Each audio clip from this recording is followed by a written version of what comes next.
Hello and welcome to the Flower channel, Regenerative Omegas for a Regenerative Planet.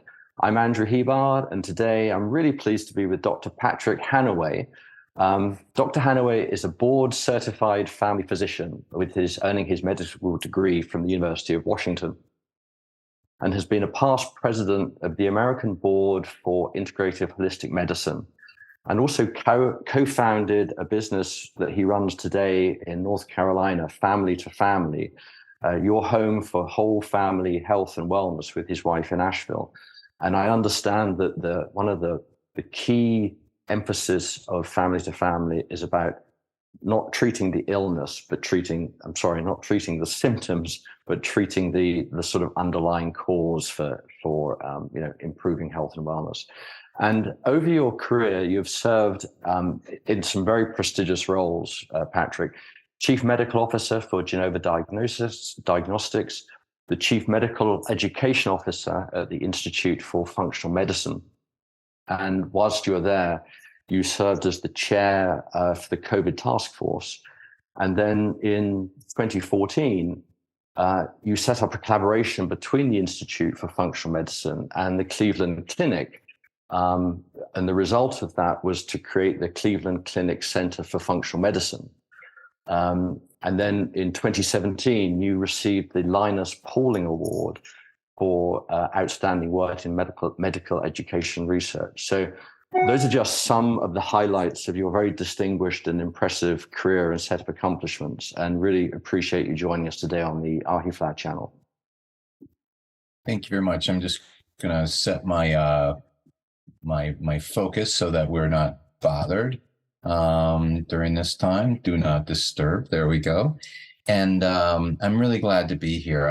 It's been a very interesting journey for me to learn about Flower and what it does, and we can dive into that. I do have a couple brief comments. One, I'm very proud of my medical school, which is Washington University in St. Louis, which is very different than the University of Washington. Both good schools, but my apologies. I'm proud of my alma mater, and so learning really basic science and biochemistry and medical knowledge there set me up with a very strong foundation to go forward. And being in this arena that I'd been interested in medical school, in health and well-being, in clinical prevention and wellness, but there was really no avenue to be able to do that, and looking to do research. So is in demonstrating that when you care for people to help them stay well or move towards wellness, they live longer and healthier and don't have as much illness, if you will. Rising tides lift all boats. We were just talking about, our parents in their 80s and 90s and 100s, who are still doing well as part of that. So that's where my interest has been. And so it's very interesting in my career to then, sort of be at a point where I was back seeing patients, but pretty focused on my clinical care, when I was asked to lead this group and be the director at the Cleveland Clinic Center for Functional Medicine, and setting that up with a goal that was three parts. Focusing on clinical care, demonstrating the efficacy of the model, on education in a medical school framework at the Cleveland Clinic, and in research. And in that research, we were able to focus on functional outcomes measures to be able to demonstrate and publish in JAMA and BMJ that when you take care of people and focus on the root cause of what's going on, you can actually have better results than comparing it to the Cleveland Clinic itself. So yeah, I am proud of that. And it's part of the big view then, but within the big view, it's like, okay, so how do you do that? Right. And that's what we're going to talk about here today, because there's many different layers and many different, dials that we can change. But really, I feel it comes down to very foundational aspects around nutrition, around exercise and movement, around dealing with how we deal with the stressors in our life, and making sure that if we have some processes that are driving inflammaging, as they call it, that we have tools to be able to understand why is that happening and how to bring it back into balance. And I think we're going to talk about that. We are indeed, and that's a great entree, Patrick, for my first question, which I think it captures a lot of what you explained there. Is what is functional medicine? So functional medicine, I don't like to go to the standard definition of it. I like to explain it like this. So when we look at a system, what we're looking at is a series of different processes or functions. And so within the body, or within each organ, or within each cell, or in our family, or in our state, or our country, we have processes that need functions that need to happen. We need to be able to receive that which is going to help to sustain it and to assimilate, bring in what is necessary to do that. So whether it's getting food into our food system or food into our body and into our cells, the nutrients, macronutrients and micronutrients. We need to be able to get rid of that which we don't need. So we need to have some kind of detoxification or disposal system. We need to have energy production, whether it's in the mitochondria or whether it's in a power plant. We need to have defense and repair to whether it's our immune system or our police force or security or Army, Navy. We need to have mechanisms of transportation and communication, and we have to have an infrastructure. So those functions are what we look at as in the lens of functional medicine. We're saying, okay, we're going to look at you as a whole person. We're going to look at these functions and see how you're doing. And we're going to look to understand what within your timeline, within your story of your life, where is the imbalance that's going on? Is it a foundational imbalance that has to do with, the nutrition, the exercise, the movement, the sleep, the stress, the meaning and purpose? Or is it around some functional imbalance that we need to help modulate?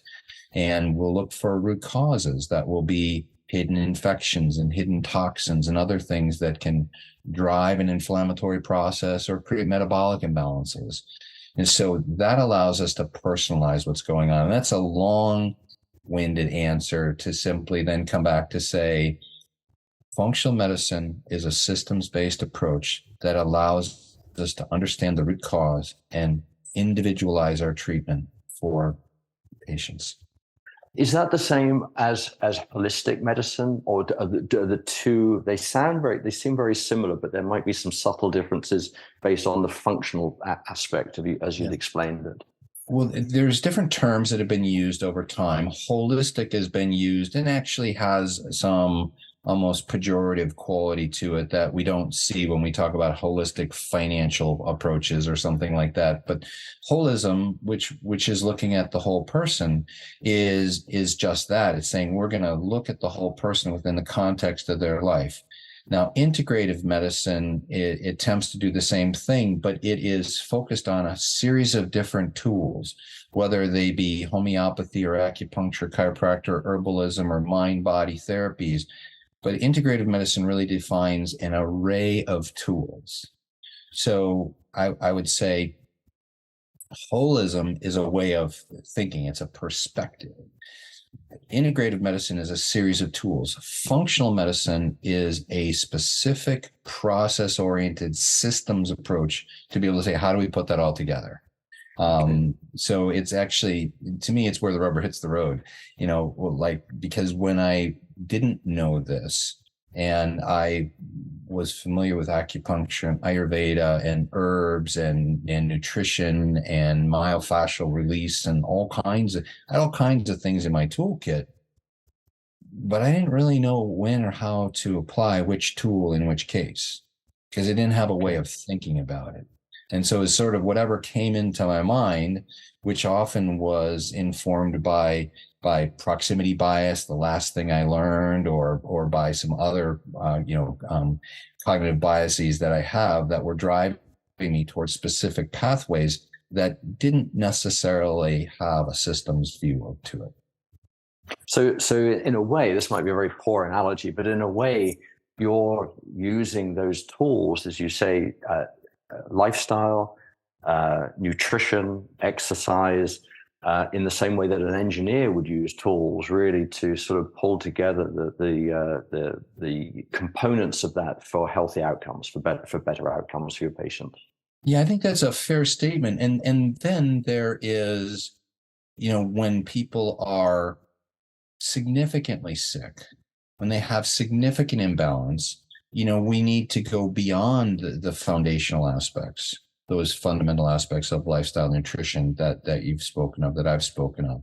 Those have to happen. And then in addition to that, there's other aspects that need to be understood.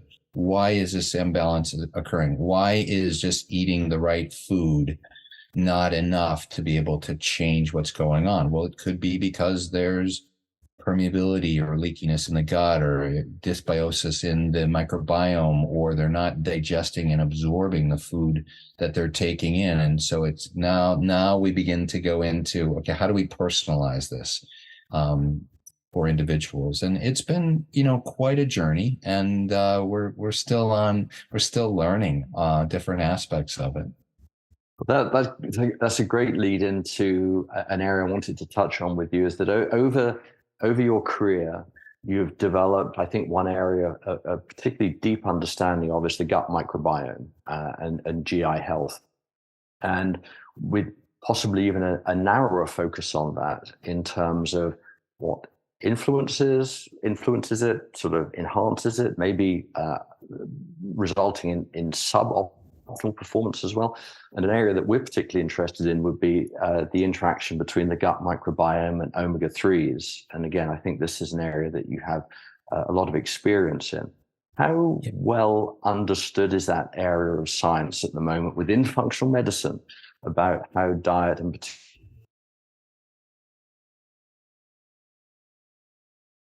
impact our overall health and wellness of our gut microbiome?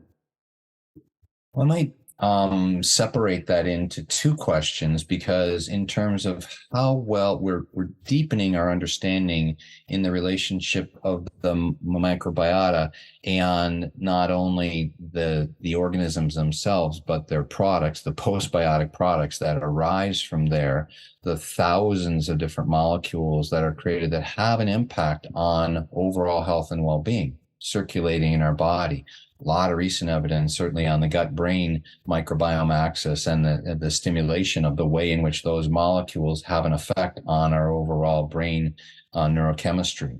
So there's that. Then and we'll go into different aspects of that. But then there's the much more recent consideration that's saying, well, what is the role of dietary fats, and in particular the polyunsaturated fatty acids, in their role, EPA, DHA, their role in relationship to an anti-inflammatory activity, whether it's in increasing the short chain fatty acids, increasing specific bacterial populations such as Lactospiraceae that are butyrate and other butyrate producers, and short chain fatty acid, which is involved in healing the lining of the gut, as well as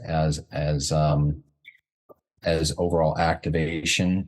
We see that the EPA and DHA will suppress lipopolysaccharide endotoxemia going on, both directly through decreasing inflammation, but also through modifying the specific array of gut bacteria, that is increasing Bifidobacter, decreasing Enterococcus, Enterobacteriaceae.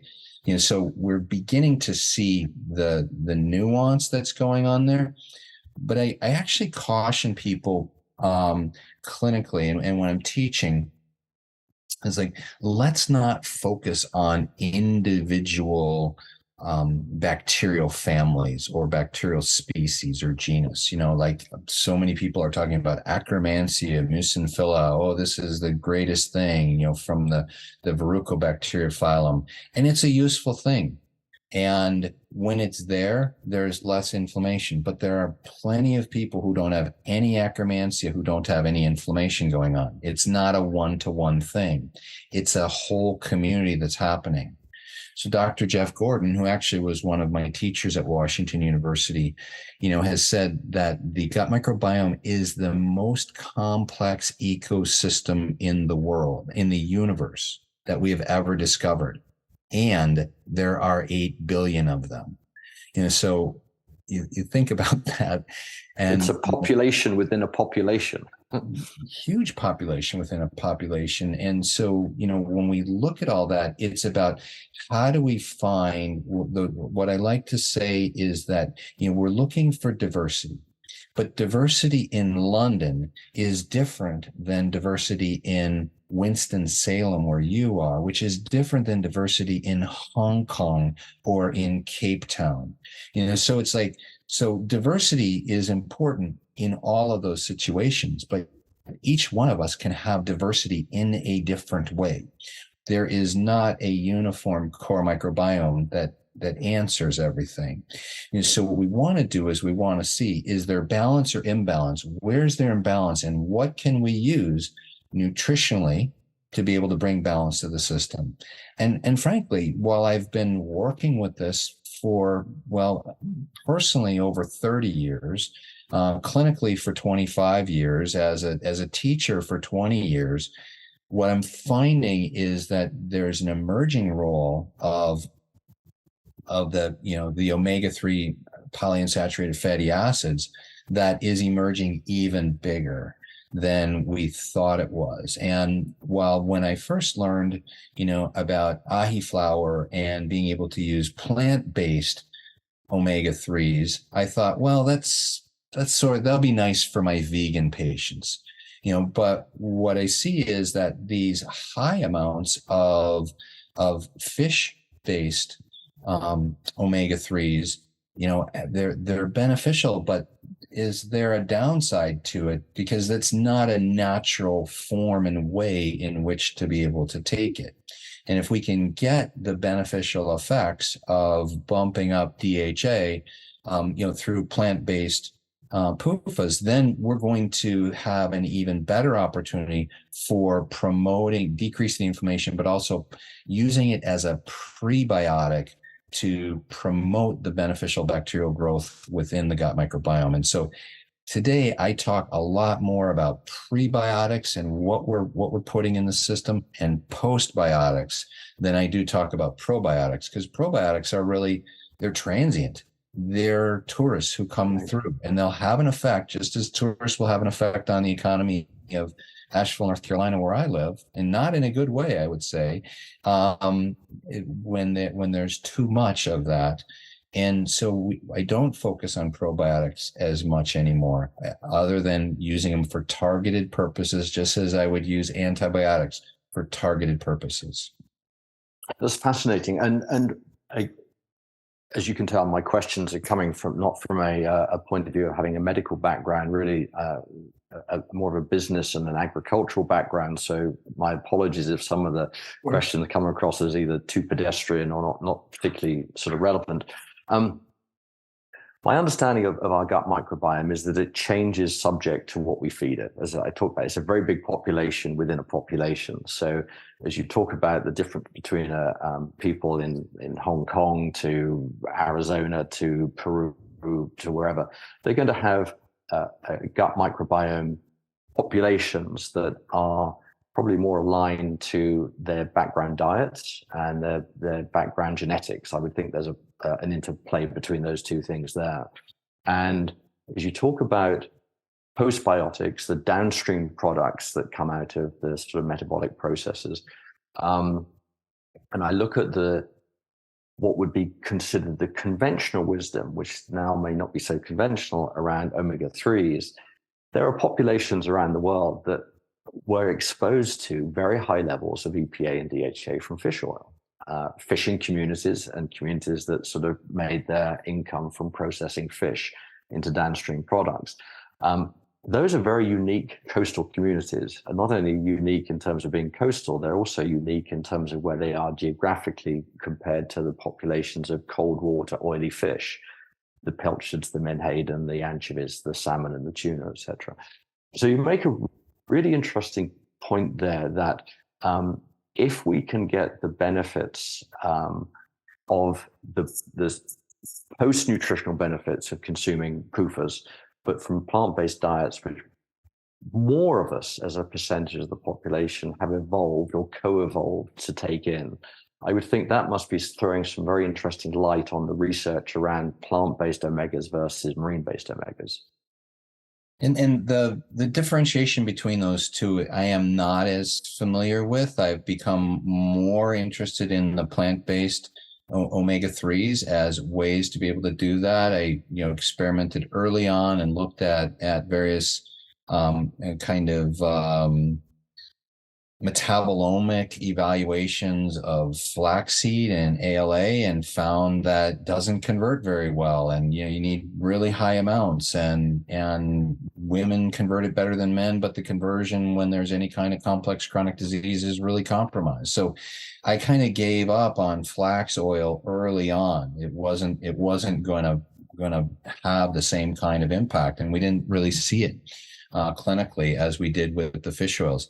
An aside, Andrew, for me, as you talk about those omega-3 fats in communities, I lived on the Bering Sea for 2 years with the Yupik Eskimo people with my family, and saw exactly, what impact it had on as an anti-inflammatory in incredibly useful ways to help those people, that even though they were moving towards a westernized diet, there was a significant protective effect, particularly against cardiovascular disease, that has been well documented over time. So I'm very familiar with the research around that. And when I was working with Genova Diagnostics, and we began to look at running assays to be able to measure, ALA and EPA and DHA and omega-3 index and the 6:3 ratio, and looking at the different kinds of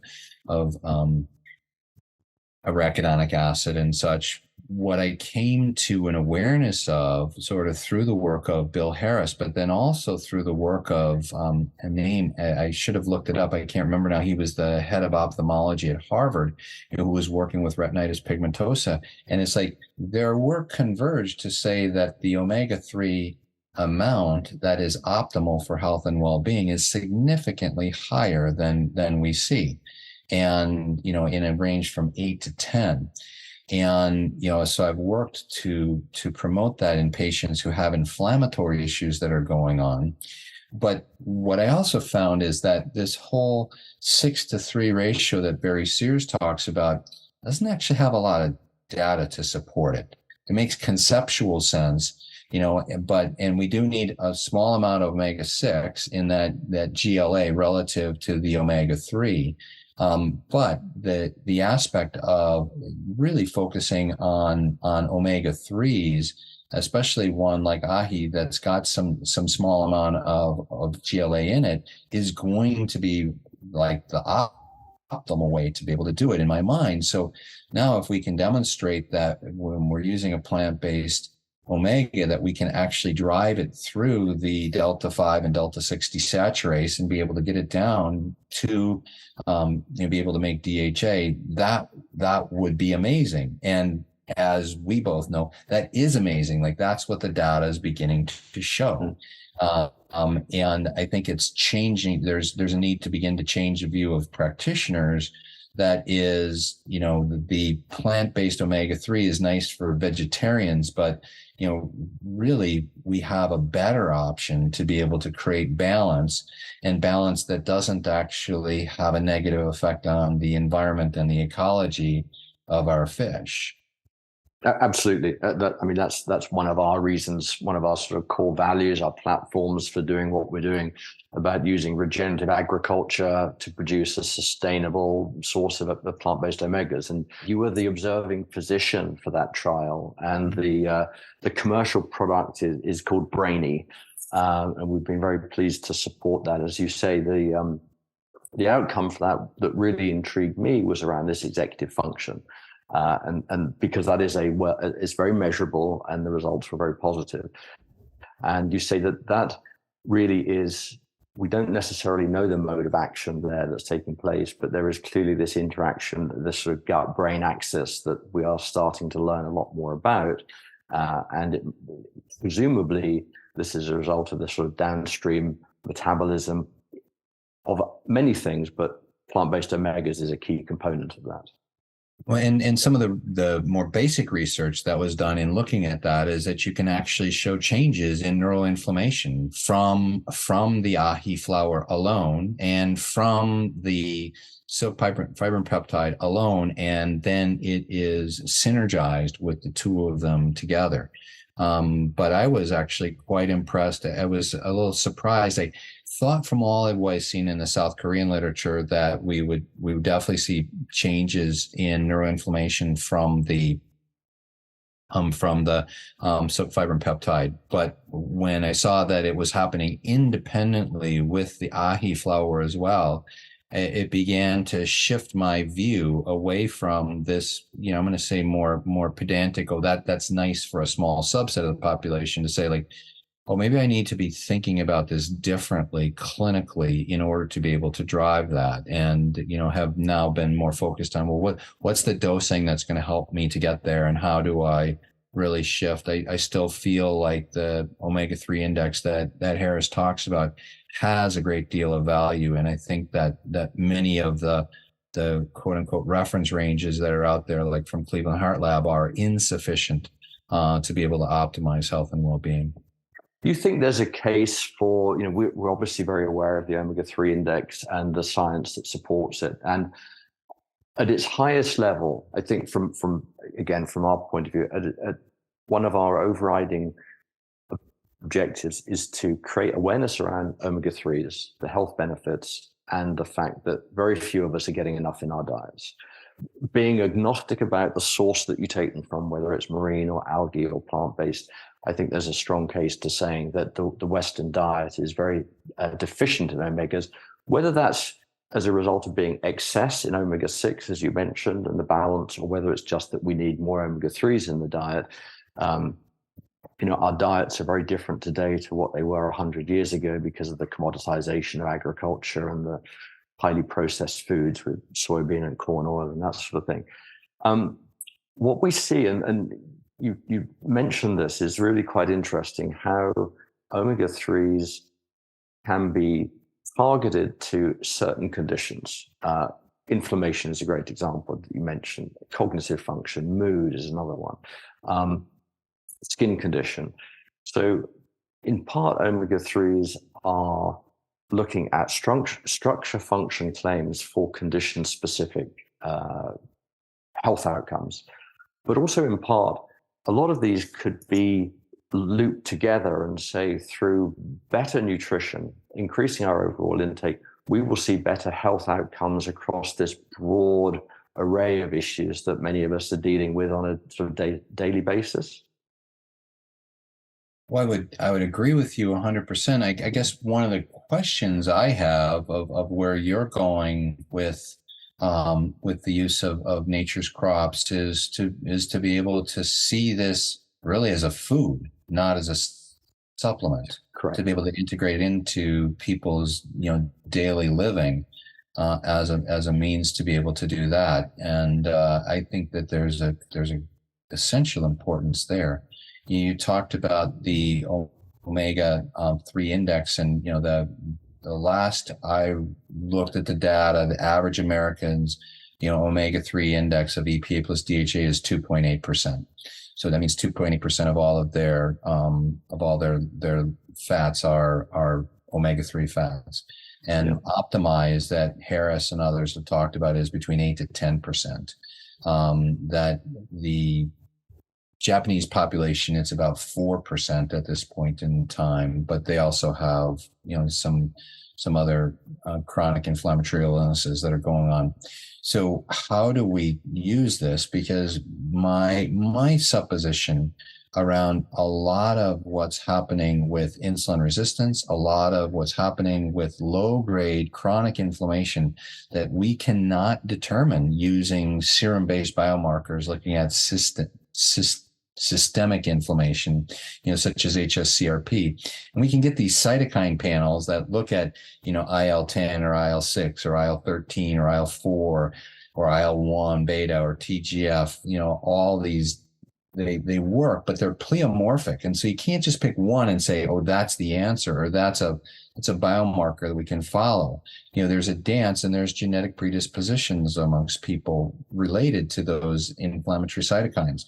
So I think it's going to be quite a while before we have, if you will, the AI to be able to understand, oh, here's a signature of chronic inflammation that's going on from a cytokine panel. But rather, we can see that, oh, here's a signature of chronic inflammation from someone who's got autoimmune disease or a mixed connective tissue disorder or insulin resistance or irritable bowel syndrome or depression or mood disorders. Like, we're seeing it manifest in symptoms that are going on, so as well as, chronic fatigue. So I feel like we have to work with the microbiome, and we have to work with the foods, and we have to work with the prebiotics to be able to help bring balance to the system overall. And the omega-3s have a very unique ability to be able to do that. So in my career, as I was talking about at the beginning, where I would consider myself more of an integrative medicine doctor, where I didn't have a systems way of thinking about it, one of the things I would use with every patient every time was an omega-3 to try to drop down the inflammation that's going on. And so I've been doing that for 25 years as part of my clinical offering, and then dialing it in the lab to be able to understand more about specifics, where we want to decrease the omega-6 oils just because they're not very nutritive. We need small amounts of them. We want to do that overall, but we also want to push up the omega-3s. And I think pushing up the omega-3s is more important than just dropping the omega-6s. Yeah. Now, you touched on that. You said, so where you see Ahiflower going is in sort of better food and better nutrition, and that in an ideal world, a lot of the need for supplements would actually disappear based on better nutrition. But that, unfortunately, with the way in which we've built supply chains, we've experienced that firsthand during COVID, how fragile some of our supply chains are, how vulnerable they are to interruptions. That's because of the food industry. If we want to produce affordable food for the quantities that we need to produce it for, that's the supply chain that we're going to end up with. So, but Andrew, it's not just the supply chain. It also has to do with, and you talked about regenerative agriculture, but if we look at the way in which the mineral content of our fields and the mineral content in our foods is declined by between 35 and 75% over the last 50 years. So when people say, oh, I'm just going to eat a good diet, it's like, the foods don't have the nutrients, the micronutrients in them that they used to have. And Dr. Joe Pizzorno, who started Bastyr College of School of Naturopathic Medicine, University of Naturopathic Medicine, talks about what he calls the unimportant molecules. Like, all of a sudden we start focusing on producing tomatoes that have, lots of lycopene, and we're genetically modifying many other factors that are important nutrients that we just don't know the names of. We don't know, what their configuration are. And so we're kind of, what would we say, modifying them out, hybridizing them out. It's not just genetic modification, it's also through hybridization. We're getting rid of a lot of important molecules, and not allowing the optimization of our food supply. So, we see this loss of minerals, we see this loss of a number of molecules that we don't understand what they are. And we see the sort of the homogenization of rather rather bland food. I completely agree. The number one criteria a tomato needs to make, it needs to taste like a tomato. And a strawberry needs to taste like a strawberry. And I'm afraid so much of the food today doesn't, because they are yield trumps quality. Because we get paid for yield, we don't get paid for quality, and which is a nice segue into the fact that all of our ahi flower is grown regeneratively. Regenerative agriculture to us is very important. It's not just to us; it's important to our product, but it's also important to the environment and the farmers that we work with. And that's, I think, in many ways, regenerative agriculture is like holistic medicine. It's looking at the whole entity and your impact, your footprint. But as you know, with regenerative, it's about regenerating, it's about giving back rather than taking out. So there's a net gain rather than a net loss, which unfortunately for much of the omega industry, the omega-3 industry, it's a destructive, depletive industry rather than a regenerative industry. And again, through mindful crop production, we can kind of hopefully invert that a little bit. But again, I do want to revisit this idea about food versus supplementation, because I do think that at the heart of what we're trying to do is, I think we would see so much better health outcomes through better diet. And a key part of that diet is going to be the balance between omega-3s and omega-6s, because they have just changed so greatly in the last 50 to 100 years because of the different fats we're getting in the diet. And you mentioned that about the commodities. And I just want to note that for just a moment, that what I see a lot now in people who are focusing on health is I see them moving a lot towards the use of coconut oil. And, I'm seeing what I think is an excess dependency on coconut oil in a certain group of people who are trying to optimize their health and well-being. And coconut oil with its medium chain triglycerides is not that, it's not that helpful in terms of overall health and well-being. If you're going to use an oil, it's better than certainly most of the omega-6 oils, and other vegetable oils that are out there. But it's not the answer. So yeah, I don't know enough about the metabolism of MCTs, but again, I would say from maybe an evolutionary point of view, our diets and our microbiomes and our metabolic pathways might not be optimized for taking a lot of medium chain triglycerides, whereas there are pathways for omega-3 and omega-6, as you know, and omega-9s. Yeah, exactly. So there seems to be, Patrick, a great opportunity to educate in this area, great awareness, and particularly in your field with your peers of integrative practitioners, naturopaths, nutritionists, dietitians. How can we overall sort of get a level of awareness and knowledge that you've got and share that with either our customers or our thought leaders, our opinion leaders, such that they can make maybe more mindful decisions about the choices they make on the fats in their diet? Yeah. Well, the first piece is around, the omega-3s that we've talked about and the awareness of that. There's a fair amount of awareness of that, although I think there's still a misrepresentation of the 6:3 ratio that goes on, but then being able to demonstrate that you can have very effective increases in the EPA and DHA through the application of ahi flour. I think that people have been disappointed from the flax oil and feeling like the vegetable option or the plant-based option is never going to be effective, and that we need to use these high doses of fish oils in order to be able to drive an improvement in the omega-3 index. So I think it's really focusing there and seeing the recent research that demonstrates that you can get up to 80% of the DHA from stearidonic acid. That conversion was stunning to me when I saw that, because I was expecting something that was more in the 20% range and thought that would be a useful thing.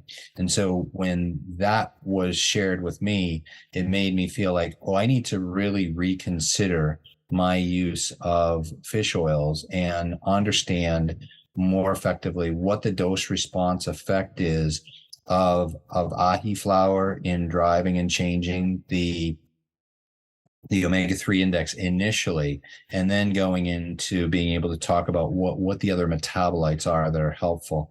I think it would also be useful to be able to determine what are the shifts in the gut microbiome that we see, not only in the families, but in the virtual metabolomics and the postbiotics that arise from there, of comparing, similar doses of ahi flour versus an EPA DHA combination, is sort of a classic 3-to-2 ratio. So one of the challenges we've got there, and this has been one of the things that has perplexed me since going down the route of identifying a plant that was rich in stearidonic acid. When we first did this 30 years ago, it was based on intuition rather than science. We just sort of thought that was the classic way of viewing elongase and desaturase enzymatic pathways. And of course, today we know a lot more about that. But the challenge we've got is around the omega-3 index. And you know where I'm going to go with this, is that if you measure omega-3 index and you take a lot of ahi flour, you won't necessarily see the increase in omega-3 index that you would from taking a similar amount of marine lipids or EPA and DHA. Yet we know, as you said, between 70 and 80% of the stearidonic acid that we're ingesting gets very efficiently converted to DHA. But it gets converted in different parts of the body that you might not show up on an omega-3 index, such as your brain and your liver. So this is an area that I think we need to understand a little bit more about. Is the omega-3 index, it's a great measurement for our omega-3 index in our plasma and red blood cells. But there's something else that seems to be going on there that shows that maybe if we're not increasing DHA levels, but we're turning DHA over. And it's the rate of turnover that's maybe as important as the actual rate of accrual of DHA. And that sort of leads back to the conversation we had around metabolites like interleukin-10, upregulation, maybe the downregulation of interleukin-6. There's other things going on there that are still maybe yet to be understood or quantified. And in that case, when you talk about looking at purely plant-based versus marine-based, is the omega-3 index the only sort of measure that we can actually look at and say, this is the evidence that you need to say switching from marine to plant-based? Does that make sense? It does. And I think there's a couple of things that many people are unaware of with the omega-3 index. So that when we're measuring it in whole blood, and we're measuring it primarily in what's happening in the red blood cells. But the red blood cells are not, they're anucleated. And what we see is that the red blood cells, there's going to be a passive equilibration with the oils that are present, the EPA and DHA that are present in the bloodstream, to be able to show shifts. But the half-life of a change is about 17 days before we begin to see a shift in what's going on with the red blood cells. And, but as you said, well, what's much more important is about the active movement of what's happening in the active cell, in the glial cell, in the brain, or in dendritic cells, or in immune cells or white blood cells, and how to be able to see that turnover and what kind of effect it has. And for that, I don't know the answer to that one in terms of the research, but it's where I'm interested in, coming back to talking about, well, we can demonstrate changes in the microbiome, and we can demonstrate changes that then of what the postbiotic effects, or even the virtual metabolomic effects, are within the microbiome. And it's a term maybe you may be aware of, but the listeners may not. We now have the ability. We used to use culture methods to look at at the bacteria in the gut. But we knew that 99% of the bacteria that are in the gut are anaerobic, and they don't grow in a lab condition on a plate. And so we're missing most of what was happening there. Then there was an awareness, through research, that there's a specific signature that happens on the 16S ribosomal subunit that we could use to be able to define and then to begin to quantify what the bacteria were. And that was the work that began in the early 2000s. And what we've seen is that's what most of the research has been. But what we find there is that we also don't have a lot of the signatures. We don't know a lot of what's there. So now we've been able to take the advances from the Human Genome Project and take it to the Human Microbiome Project and be able to say, well, we can actually do shotgun sequencing of cutting up all of the bacteria that are there, all the DNA that's there, and then be able to put it back together with huge libraries that, we're talking about 100 to 150 times as much DNA as in a human cell. And we don't know, all of us have what seems like somewhere between 150 and 200 different species. But if we took 100 people, there wouldn't be one species that's in every single one of us. So there's no core microbiome. So they're putting this together, but since they're looking at the DNA, they can also say, well, what is that DNA making? Oh, that DNA is involved in butyrate production. That DNA is involved in propionate production. That DNA is, that piece, that segment is involved in antibiotic resistance. And so we can begin to get a picture that is called virtual metabolomics of exactly what's going on. And we can look at B vitamin metabolism. We can look at GABA and serotonin metabolism and begin to understand and seeing, okay, are there shifts when we apply in a plant-based omega, using it as a prebiotic to shift the overall milieu? What's changing in terms of the population and what's changing in terms of the function? Both are important, structure and function. You got to look at both of them. And then there's also ways to be able to look at the metabolites themselves, although we're still very early in the learning curve on that one. I think that's a great point to kind of close on, because it speaks probably to 95% of omega-3 either supplement takers or people that actively look for a diet high in omega-3s, that the health outcomes that they get might not be able to be traced back to an exact sort of this is what happened, but what they're looking for is their actual overall health and wellness sort of indicators like stiffness or cognition or mood or post-exercise recovery. There's a whole list of things there that we know that omega-3s are active in. And we're still very much learning about the modes of action and where they work, how they work, and when they work as well in relation to sort of other things, times in our life. And now we're getting into things like epigenetics and what have you. But it's a fascinating area. And we really appreciate the work that you've done there, Patrick. Sorry, so go on.